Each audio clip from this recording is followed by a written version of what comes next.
Oh, c'est très bien lorsque j'entends ça que l'enregistrement a commencé. Alors, je suis bien content que vous soyez les nôtres ce soir. Et puis, fin compte, j'ai une bonne question à vous poser ce soir. Est-ce que Dieu est vraiment en contrôle? OK? Ce qui suit est une assertion par quelqu'un que j'ai pris en effet de l'Internet, biblehub.com, une encyclopédie thématique. On lit le suivant, qu'est-ce qu'ils ont mis. Le concept de la souveraineté de Dieu dans la création est un principe fondamental de la théologie chrétienne, soulignant l'autorité et le pouvoir suprême de Dieu sur l'univers. Jusqu'à date, ça va.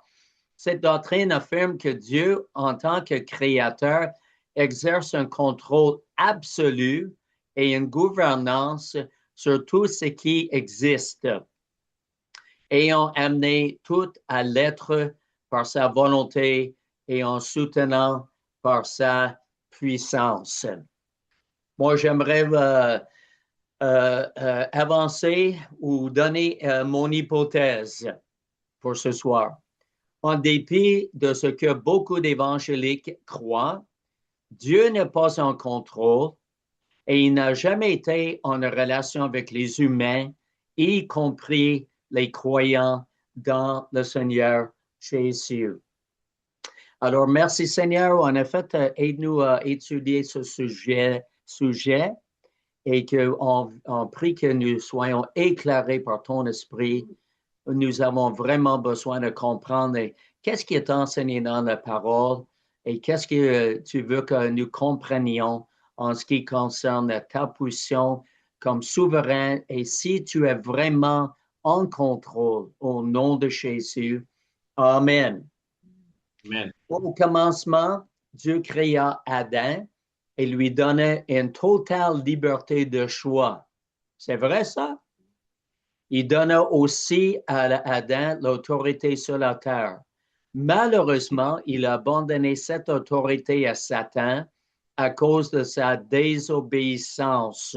Et bien sûr, lui était notre représentant, le représentant de la race humaine devant Dieu. Satan est devenu le Dieu de cet âge. Nous lisons ça dans 2 Corinthiens chapitre 4 et le verset 4. Nous lisons dans le verset 3. Si notre évangile est encore voilé, il est voilé pour ceux qui périssent, pour les incrédules dont le Dieu de ce siècle a aveuglé l'intelligence, afin qu'ils ne voient pas briller la splendeur de l'évangile de la gloire de Christ, qui est l'image de Dieu. Donc, Satan est responsable pour l'aveuglement de l'entendement ou des pensées des gens. Mais c'est le choix de ne pas y croire à l'Évangile, ce qui entraîne leur incapacité de voir la lumière de l'Évangile de la gloire du Christ. Alors, les incroyants marchent dans l'obscurité comme une personne aveugle qui se promène avec une canne et ils ne voient pas où ils vont. Dieu a-t-il le contrôle de cette situation? Ma réponse pour cela, bien sûr que non. Il n'a pas le contrôle car cette condition spirituelle se poursuit régulièrement et Jésus a dit que la majorité des gens finiront en enfer. Matthieu chapitre 7 et le verset 13. Entrez par la porte étroite, car large est la porte et spacieux le chemin qui mène à la perdition, et il y en a beaucoup qui entrent par là. Il parle de la porte qui est étroite. Et malheureusement, la majorité de l'humanité vont s'en aller, en effet, en enfer. Ils sont sur le chemin spacieux qui mène à la perdition. Et la porte est grande pour aller là-bas. Il y en a beaucoup qui entrent par là. Comment savons-nous que Dieu n'a pas le contrôle? Tout d'abord, je veux parler à nos pensées et à vos et nos pensées et notre raisonnement. Nous avons peut-être cru bien trop longtemps que Dieu a le contrôle. Donc, notre entendement, nos pensées, ne voudraient peut-être pas entendre ni comprendre ce message, que cela pourrait totalement briser une forteresse, ce qui est quelque chose auquel nous nous accrochions pour rester sains d'esprit. En autre mot, on avait besoin de croire cela, que Dieu est vraiment en contrôle pour garder en effet l'idée, c'est ça comme on dit, d'être saint d'esprit. 2 Corinthiens chapitre 10 et le verset 4. Verset 3. 2 Corinthiens 10, 3. Si nous marchons dans la chair, nous ne combattons pas selon la chair. OK? Nous vivons dans donc, des corps humains, dans la chair, mais nous n'employons pas en effet les moyens de la chair pour en remporter la victoire dans le combat. Car les armes avec lesquelles nous combattons ne sont pas charnelles, mais elles sont puissantes par la vertu de Dieu pour renverser des forteresses. Et nous renversons les raisonnements et toute hauteur qui s'élève contre la connaissance de Dieu, et nous amenons toute pensée captive à l'obéissance de Christ.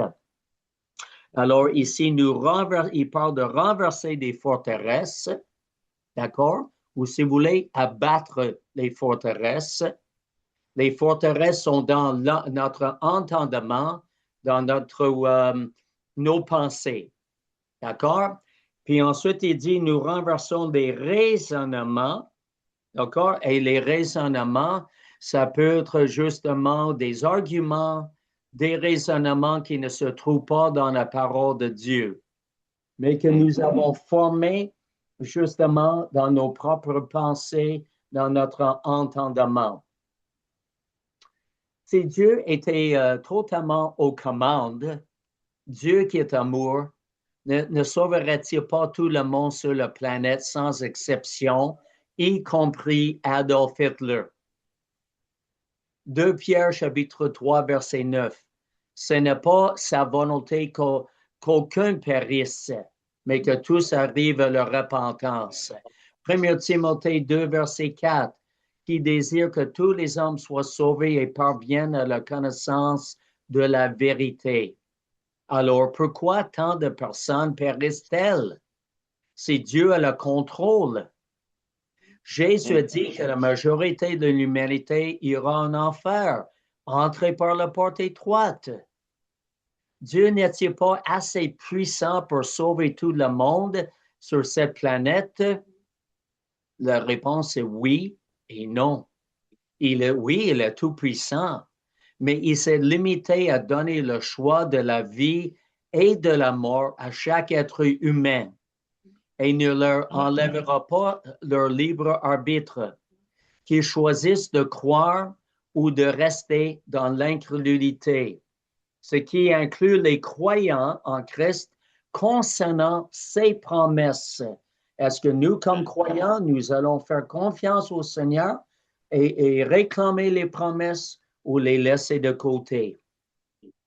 Dieu a dit à Israël, j'ai mis la vie et la mort devant toi. Choisis la vie. OK? Ouais. Dieu n'a pas dit le suivant. Remarquez bien ce que Dieu n'a pas dit. Dieu n'a pas dit, je veillerai à ce que tu choisisses la vie parce que c'est moi qui décide. Non, c'est notre responsabilité en tant qu'humain de choisir la vie. Si Dieu avait le contrôle, il a fait un très mauvais travail jusqu'à date. Le monde a une histoire très, très lourde, plein de personnes et de groupes mal orientés qui ont commis des actes terribles contre les autres. Et Dieu a permis que cela se produise. Pourquoi cela? C'est parce que Dieu a donné la responsabilité aux humains de prendre soin des uns des autres et ça n'a pas été le cas. Tu as peut-être cru et dit jusqu'à date que c'est Dieu qui a le contrôle. Mais moi, je vois exactement le contraire. Le pasteur Benoît Terrien, qui est pasteur de l'Église à la vie abondante, a dit un jour que nous sommes tous des théologiens. J'ai bien aimé ça. Je suis d'accord avec ça. Mais certains ont besoin que leur théologie, comme croyants, soit corrigée. Parce qu'il y a des croyants dans le corps de Christ qui nient, premièrement, la divinité de Jésus-Christ. Deuxième chose, il y en a d'autres qui croient que la régénération, c'est par le baptême d'eau. En autre mot, on est régénéré lorsqu'on est plongé dans l'eau physique. Ainsi que d'autres qui croient en d'autres fausses doctrines. Dieu ne contrôle ni ta vie, ni la mienne. Nous choisissons jour après jour en tant que croyants quel chemin nous prendrons, que ce soit dans l'obéissance à Dieu ou selon la chair. Ce que nous voulons croire par nous-mêmes ou selon la parole de Dieu. Si Dieu avait le contrôle, il ne permettrait aucune maladie, surtout pas dans la vie des croyants. C'est par ces meurtrissures que vous avez été guéris. Alors, pourquoi est-ce qu'il y a tant de chrétiens qui sont encore malades, qui attendent après la guérison? Dieu a-t-il arrêté la guérison? Est-ce qu'il y a des choses que nous avons besoin de comprendre? C'est parce qu'il y a des chrétiens qui sont, nous, on est responsables de croire la parole et de revendiquer la guérison par la foi, notre guérison. Ce n'est pas Dieu qui contrôle les situations et il ne punit pas, sûrement pas, en effet, avec la maladie comme certains chrétiens le croient. Imaginez-vous, on était dans des groupements dans le passé qui croyaient que c'était Dieu qui mettait en effet la maladie en effet sur nous comme croyants. Alors on demande, mais pourquoi est-ce que vous allez voir le médecin? Si Dieu a mis la maladie sur vous, pourquoi est-ce que vous allez voir le médecin pour essayer d'obtenir un soulagement ou une guérison? Nous, on ne croit plus ça, là. Nous sommes responsables de faire ce qu'il nous a dit dans sa parole de faire, à savoir croire et déclarer ses vérités encore et encore après avoir reçu le message de Dieu sur la visualisation dans l'esprit de notre guérison.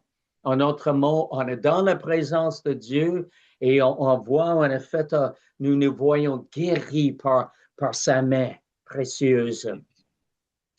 Souviens-toi de ce que j'ai dit dans un message précédent.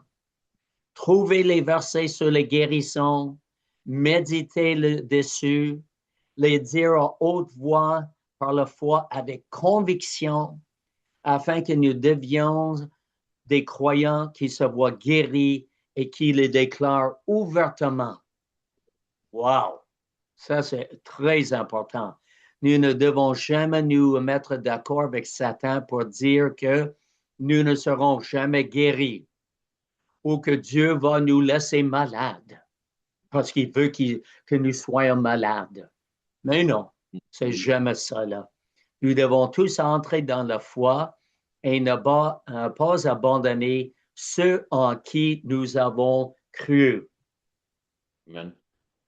Si Dieu avait le contrôle, il corrigera toutes les injustices, y compris la persécution des chrétiens et le meurtre de bébés innocents. Mais ce n'est pas le cas, parce que Dieu a donné la responsabilité à l'humanité d'agir correctement.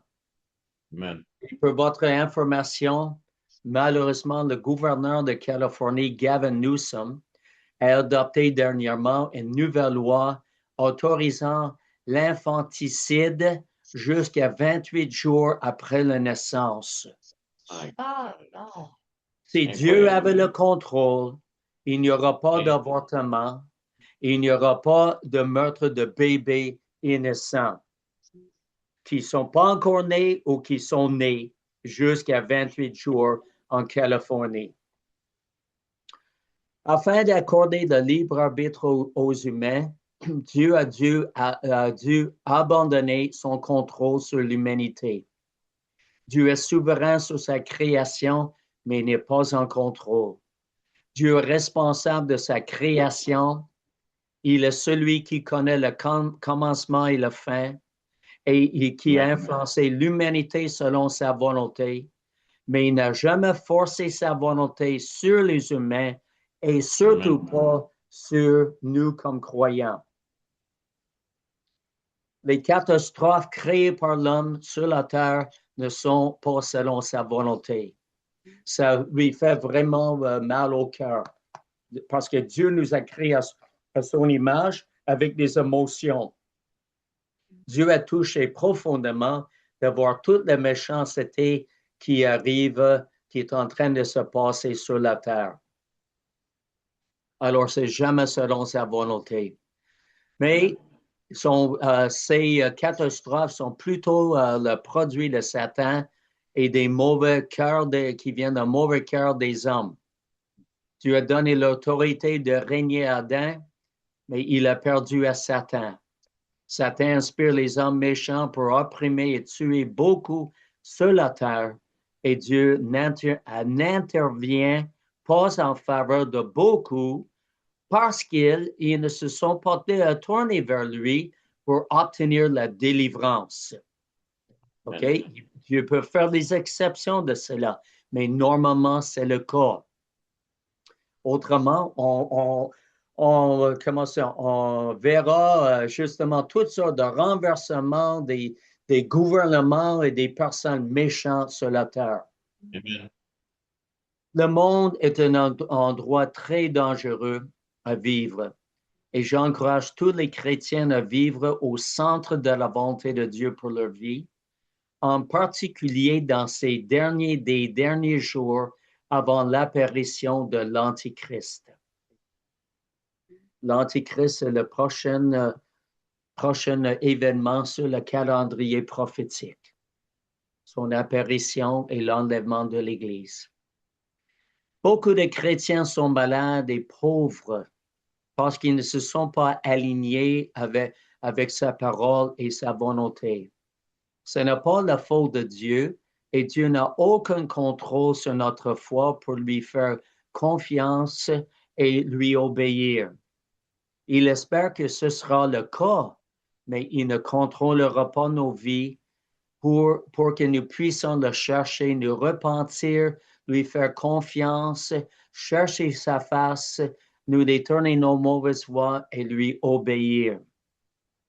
Oui, nous sommes responsables à 100% de nos actions devant Dieu, ou nous pouvons subir les conséquences de notre manque de foi et d'obéissance.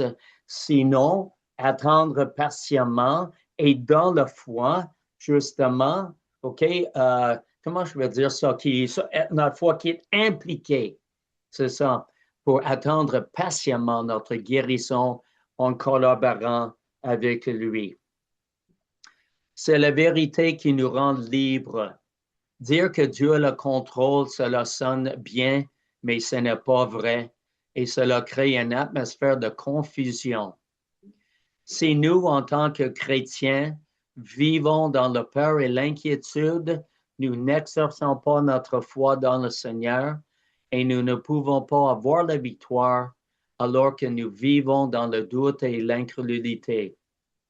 Certains chrétiens croient à tort que Dieu prendra soin de toute situation parce qu'il est en contrôle sans qu'il n'exerce aucune foi. Nous ne faisons pas de guérison, mais nous sommes responsables de faire l'acte de foi et de prendre autorité sur les choses. Jésus nous a dit de parler à notre montagne. Ça, c'est dans Marc, chapitre 11, et d'autres passages. Notre montagne, il s'agit des obstacles spirituels et de faire déplacer hors du chemin ce que nous sommes censés de faire. C'est la différence entre prier au lieu de faire ce que Dieu s'attend de nous, c'est-à-dire savoir parler à notre montagne et lui dire de se tasser de côté. Plusieurs croyants croient que c'est Dieu qui a le contrôle et nous comptons sur lui de déplacer la montagne. Mais ce n'est pas vrai. Nous savons cela parce que les versets que Jésus nous a laissés nous disent que c'est à nous de parler à la montagne et de la voir déplacer ailleurs. Agir avec foi et parler à la montagne pour que les obstacles spirituels se déplacent sont les méthodes pour voir la victoire sur nos circonstances. Je ne sais pas s'il y a l'amen ou non. Ça, je conviens. Amen. Et s'il y a des politiciens au gouvernement qui sont des non-croyants et anti-chrétiens et qui ont été élus, c'est à qui la faute? Ben, ils ont été choisis par les citoyens non-croyants et anti-chrétiens pour la plupart du temps. Et il y a eu un manque certain de certains nombre chrétiens à s'impliquer en tant que citoyens responsables. Parce que même nous, comme croyants, c'est ça, dans le passé, en effet, je ne sais pas en effet pour vous, mais pour moi, c'était vraiment même pas important. Pourtant, c'était vraiment pas bon. Et ce n'est pas la faute de Dieu. Il n'a pas été en contrôle de la situation. Il a permis cela se produise, que les non-croyants et les anti-chrétiens et les anti-Dieu soient élus. Il n'a pas empêché. Il respecte les bêtises des humains de choisir leurs propres membres anti-Dieu pour les représenter au Parlement. Malheureusement. Est-ce que vous vous souvenez de Keith Green? Est-ce qu'il y a quelqu'un qui se souvient de Keith Green? C'est ça? Il était un leader chrétien, rempli l'esprit, très talentueux à l'époque où la musique chrétienne plus moderne commence à décoller. Il a chanté du cœur au Seigneur, inspirant de nombreux croyants. Mais malheureusement, un jour, il décida avec un pilote de décoller d'un avion en surpoids sans y réfléchir comme il faut. C'est parce qu'il y a des normes à respecter qui ne l'ont pas fait. Alors l'avion s'est décollé, puis ensuite il s'est écrasé et tous les passagers sont morts. Dieu n'avait-il pas le contrôle de ce vol? Mais non, il ne l'avait pas et il ne les a pas sauvés non plus, parce que nous devons faire preuve de bon sens pour ne pas surcharger un avion et s'attendre qu'il décolle sans subir des conséquences graves. Dieu, est-ce qu'il décide-t-il si nous sommes spirituels ou charnels? Décide-t-il pour nous à quelle heure nous allons nous coucher la nuit? Ou si nous allons nous brosser les dents avant de nous coucher? Ou même peut-être après chaque repas? Ou quels aliments que nous allons manger? Ou que nous allions manger entre les repas et que nous fassions de l'exercice ou non? Dieu ne comprend pas ce qu'il nous a donné la responsabilité de décider pour nous-mêmes et de faire. En d'autres termes, nous devons prendre position pour ce qui est juste et selon sa volonté. Nous ne devons pas remettre en question Dieu lorsque nous n'avons pas fait ce que nous sommes censés de faire selon chaque situation. C'est pourquoi nous sommes appelés à nous examiner nous-mêmes constamment. Et si ce n'est pas le cas, à réaliser qu'il y avait beaucoup dans l'Église de Corinthe qui étaient malades parce qu'ils n'avaient pas discerné la table du Seigneur correctement et avaient participé avec des péchés non confessés. Donc, nous devons nous assurer que ce n'est pas le cas pour nous personnellement. Je ne dis pas que c'est le cas pour quelqu'un qui est malade, mais il faut nous rassurer que ce n'est pas le cas. Ensuite, voici quelques questions à nous poser. Que pouvons-nous faire pour résoudre la situation? Y a-t-il quelque chose que Dieu a voulu que nous fassions et que nous avons refusé jusqu'à présent? Cet examen personnel approfondi de nous-mêmes pourrait nous en dire beaucoup sur le fait que nous n'avons pas voulu admettre concernant notre mauvaise attitude envers quelqu'un d'autre.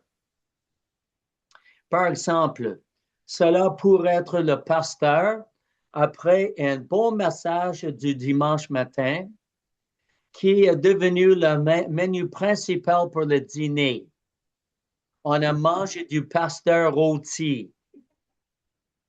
Le pasteur était grandement critiqué injustement. Toutes ces choses doivent être traitées et corrigées avant que Dieu ne déverse sa bénédiction sur nous. Qu'est-ce qui arrête l'écoulement de ces bénédictions? C'est une bonne question à nous poser. Est-ce une offense? Est-ce une rébellion contre sa volonté? Nous avons entendu par des témoignages que certains chrétiens ont été guéris seulement après avoir libéré une personne qui n'avait pas voulu pardonner pendant des années. Et hallelujah pour la guérison, parce qu'ils ont compris qu'il y avait besoin, en effet, de se repentir et de pardonner cette personne-là, et ils ont reçu leur guérison. Qu'est-ce qui a bloqué ça? C'est ça, c'est l'offense et le désir de ne pas pardonner le péché. Combien de fois Dieu nous a-t-il indiqué de parler à quelqu'un d'autre et pourtant nous avons désobéi par peur ou pour une autre raison au lieu d'être audacieux, sachant très bien que c'était sa volonté pour nous de parler. Dieu avait définitivement le contrôle à l'époque.